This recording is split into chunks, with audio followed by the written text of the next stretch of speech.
ऐसी जो हमारी प्रवृत्तियां हैं कि बाह्यता सब चीज़ें देखना, ये बाह्य की आँख जैसे जैसे कम होने लग जाएगी, अंदर की आँख खुलने लग जाएगी। कैसा भी इंसान अपने लिए ठीक है कि आप अपने लिए ठीक से रहें, ठीक से बातचीत, पर कोई किसी तरह का भी इंसान हो, उसके तत्व को समझिए कि उनसे इनका अंदरूनी कैसा है। अब कोई देहाती लोग होते हैं, वो बोलते वक्त में ज़रा अक्खड़पना से बोलते हैं, किसी की ज़बान ऐसी होती है, किसी की वैसी होती है, अब उसी पर से नाराज़ होकर बैठ गए। उस पर यह सोचना चाहिए कि ये इनका तरीका है, चलो ये भी अच्छी बात है, इसमें कोई बुरा मानने की कोई बात नहीं। अब कोई बड़े तहजीब वाले लोग चले आए तो वो तहजीब ही तहजीब में आप बह जाइएगा, पता चला कि आपके सब चीज़ खो गई उनके साथ। तो जो कुछ भी चीज़ बहुत बाहर से सुंदर बनाई जाती है, अधिकतर धोखा देने के लिए। इसलिए किसी भी बाह्य की चीज़ों की तरफ इतना लगाव रखना, देखना, ये गलत बात है। अब आजकल के जो तरीके चल पड़े हैं, आप देख रहे हैं इस संसार में, खासकर अपने देश में, जो बाहर की संस्कृति यहाँ आ रही है, कितनी उसमें बाह्य दृष्टि है लोगों की, कितनी है।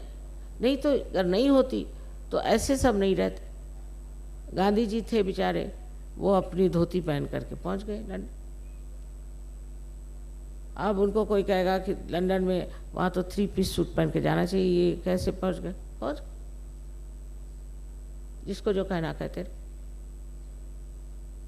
उसमें सिर्फ ये बात देखनी है कि कुछ लोग तमाशे के लिए ऐसे पहने तो दूसरी बात, पर अंदरूनी जब मनुष्य विमुक्त हो जाता है तो उसको कोई सी भी चीज़ इतनी महत्वपूर्ण नहीं लगती है सिवाय असलियत के। असलियत को मानता है, और ये शिव जी का तत्व पहले प्राप्त होना चाहिए।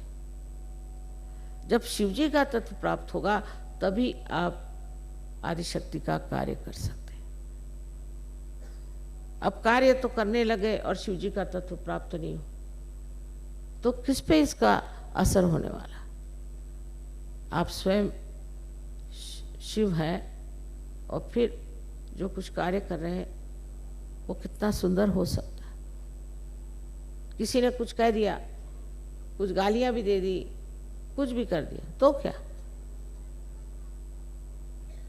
इसकी व्याख्या श्री कृष्ण की है सिद्ध प्रज्ञ में शिव की स्थिति की कि जहाँ कुछ भी हो रहा है होने दो, किसी के कहने से क्या मतलब। लेकिन अंदर का जो तत्व है वो साफ होना चाहिए, अंदर का तत्व बिगड़ना नहीं चाहिए।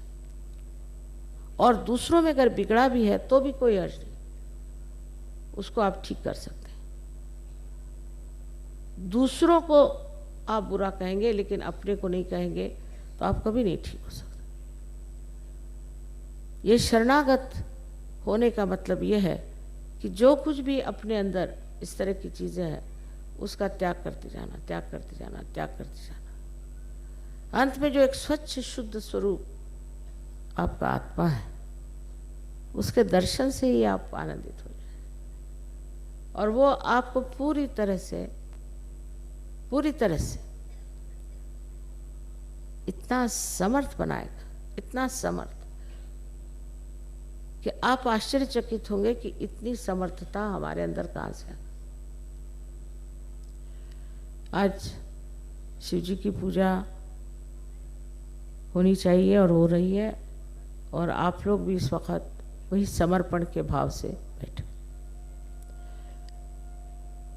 और जो समर्पण का दूसरा हिस्सा है जिसमें कि हमने ये पाया है, हम आत्म साक्षात्कारी हैं, हम लाखों में एक, ये हमें प्रदान हुआ है, आशीर्वाद मिला है, और हम इसमें कितना योगदान देते हैं, कितना कर पाते हैं, इसका भी अंदाज़ा लगाना चाहिए। ऐसे तो आप लोग वाकई मेरी तो कल्पना से बाहर हैं, क्योंकि मैंने कभी नहीं सोचा था कि इतना परिवर्तन मनुष्य में आ सकता है, कभी नहीं समझा था। उस हिसाब से तो इतना कार्य हो गया है सारे विश्व में कि बहुत आश्चर्य होता है। और बहुत समझ की बात है कि लोग जो कि बहुत गलत रास्ते पर खड़े थे, जो बिल्कुल विनाश की ओर जा रहे थे, वो उठकर खड़े हो गए और वो आज हमारे साथ है। कितनी बड़ी चीज़ है जो शिव का प्रदान, हमारे हृदय में उनका जो प्रतिबिंब है, आत्मा स्वरूप है, उसका ये महान आशीर्वाद। और इस आशीर्वाद से आप सब लाभित हैं। बस अब इसको बढ़ाना है, समर्पण से बढ़ाना है और फिर सामूहिकता में इसे बांटना है। ये एक इंसान के लिए नहीं, ये एक उत्थान के लिए नहीं, ये सबके उत्थान के लिए है।